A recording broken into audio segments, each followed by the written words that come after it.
بسم اللہ الرحمن الرحیم۔ پریشان کن خواب کا علاج۔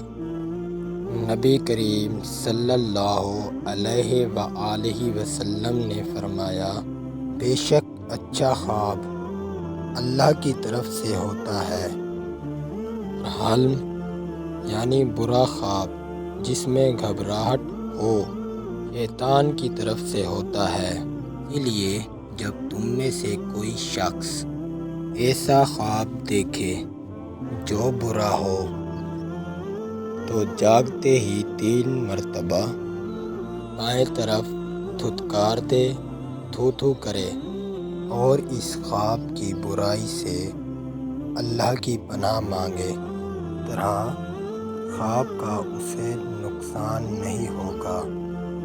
صحیح بخاری حدیث نمبر 643۔